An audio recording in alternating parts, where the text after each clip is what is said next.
Hey, and welcome back to the Juice Bar. Today, we're going to look at the go-to-market stages and the ways we can help ways HubSpot can help startups and growing companies work through the stages more efficiently and effectively. So, we're going to start by looking at the go-to-market stages. So, the first stage of any new business is proof of concept. So you're going to be looking for approximately 10 free customers or testers. And most often, these are going to be people that are within your close network. So once we've accomplished that, then we can say that we are effectively or effectively inside the proof of monetization stage. And at this point, now we're asking people to pay us. So when you're asking somebody to test it out, at the proof of concept, we want to make sure it works, but we're not asking anyone to give money. And, this is, again, it's probably people within your close network. And if you think about it, you might have your mom test it and make sure it works. But the reality is, she's not giving you money for this, and she probably will never be a paying customer. So the second step is proof of monetization. Can we find customers willing to pay? And ideally, we can also identify what a pricing strategy might be. Is the best approach to offer 3 free trial days or units or whatever, some sort of a trial that leads into a paid? Is it starting with an initial paid that's a very low price point, and when they hit a certain amount of kind of passage through, do we upgrade them to a higher point? And also, is it a sustainable pricing model? So once you've proven this monetization, then we're going to move into the proof of scalable action or motion. So this is using activities to generate and attract new paying customers and learning how to make that scalable. From there, proof of sustainable business model. So if you get to 50 customers or around that, then you're able to validate that this isn't a fluke, it's not a limited offer, it's something that has wide scale acceptance, and it could be a sustainable business model. Another key reason that we kind of go from 20 to 50 is, let's say, so I run a small service-based agency, and I may be able to support 20 paying customers at a time. But in reality, could I realistically support 50 paying customers, right? So is it actually scalable and sustainable? And then finally, we're going to look at the proof of market expansion. And the proof of market expansion is, can we expand into other markets? Can we expand into other product offerings? Can we change the so I'm thinking through like the product, the market expansion. So the market expansion could look like selling it in the US and selling it in England. But it could also look like, so one of the startups that I've been mentoring, they are building a resource platform, a resource management platform specifically for within Colorado food security, food waste organizations inside of Colorado.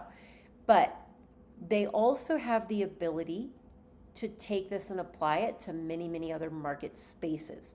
So they could be expanding not just to Colorado, but to Colorado and New Mexico. Or they could be expanding to food security, food waste, and also another type of volunteer organization, or a sharing of resources across that aren't even volunteer, that are paid for. So it's can you expand this beyond? Now, I want to start looking at the ways in which we um, can learn more about this. So for proof of concept, where HubSpot can support us.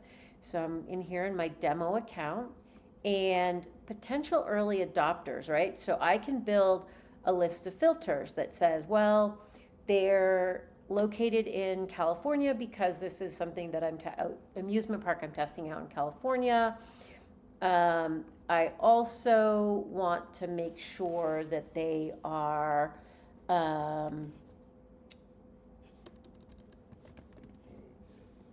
life cycle stage is any of, maybe I want to make sure they're kind of in the lead and maybe they're marketing qualified. What was some of the other that we looked at? So geography, right. So we could then say, and they work in a company that has number of employees. I can type, right? Number of employees is greater than, say, 12. So this is how we can use this to identify from our existing database our potential early adopters.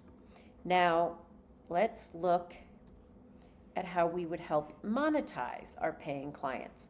So this is really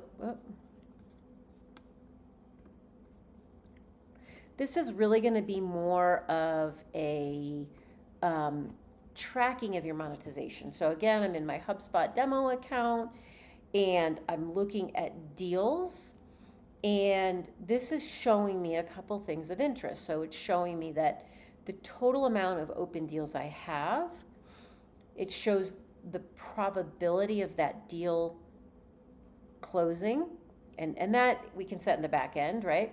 But open deal amount, so how much, and this is how much have we closed. So this is going to be really interesting for working with investors.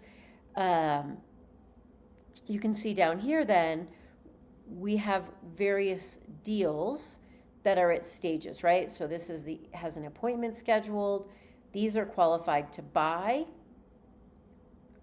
And you can see when you scroll down, so this is going to be, there's 25 of them, there's 15 of them. So, but this is where we've got a presentation scheduled. We're talking to a decision maker.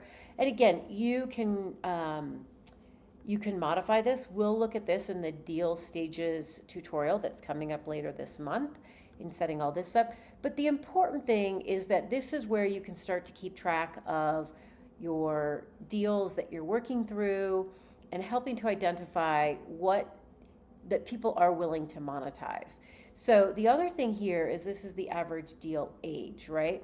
So this is another piece of, is it scalable? And in order to know if it's scalable, as we talked about, I could serve 20 clients, I couldn't serve 50 clients. And so if I'm serving, right, then I want to know how long is it taking me to close each of these, because that contributes to the scalability. And so that, the reason I share that is because you're seeing that here, the average deal age. And when you close a deal, so let's just say, I'm going to say this was closed, lost, right? And then I go back. Okay, well, it hasn't. It's probably because it's a demo account, but this, or maybe I need to refresh it. Actually, it's probably more likely. Okay, well, it's not, but this will give you the average time that it takes to close something, right? So that's really important. There's also campaign attribution. So if you look here, we can attribute revenue to various campaigns. And these are just some example templates of ways that we can. So if you want to have lead generation, you create a template campaign that allows us to know how much revenue is from this lead generation campaign. Or a loyalty program is really great. So typically that's a B2C offer, and it's um, and it's right, it's are they coming back over and over again? But you could also use it for a B2B, which is more of a referral program. So you're knowing how many new clients are coming in from your referral efforts. Um, right? So there's all kinds of ways that you can start to get attribution for your campaigns. And this will allow you to then get better information on the costs, and it's going to keep your investors happy. So as we look at the sustainable business model, right, then each of these tools can be created. And where I want to show you this is here in the reports. And so let's say we want to look at the marketing reports and learn all about where people are coming from. We can also look at sales reports, get a report of our call outcomes, our chats, right? What is leading us to revenue growth? Now, again, this is the demo account. But we can create each of these, and we'll do more of this in the videos that follow to show you how to dive deeper into each of these pieces. This is kind of the top level overview. And then finally, we have, so this is the proof of market expansion. So with that list that we looked at the very beginning, we can create target segments that same way. So coming back here, right, we can build any market segment and build their criteria.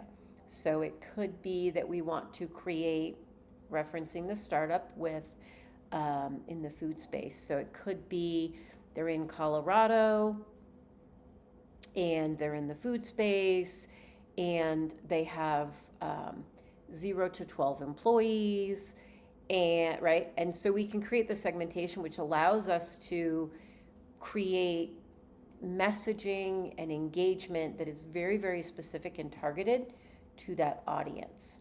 And then and that's where we allow it to do this. So we're localizing strategies to each market. So rather than having one message for everyone, the other piece that I think is super, super important, and actually I didn't show this here, but these workflows and automations.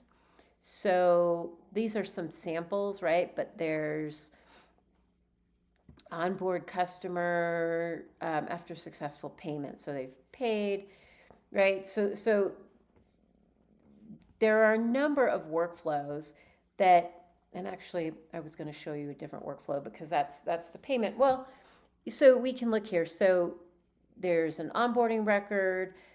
They can get an email that says, oh, see, so here we're setting them to begin onboarding. So then we can create a whole new workflow similar to this that is specifically targeted at, hey, welcome.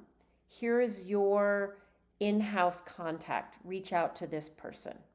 Number 2, hey, we noticed that you visited this page. Did you have further questions on this page?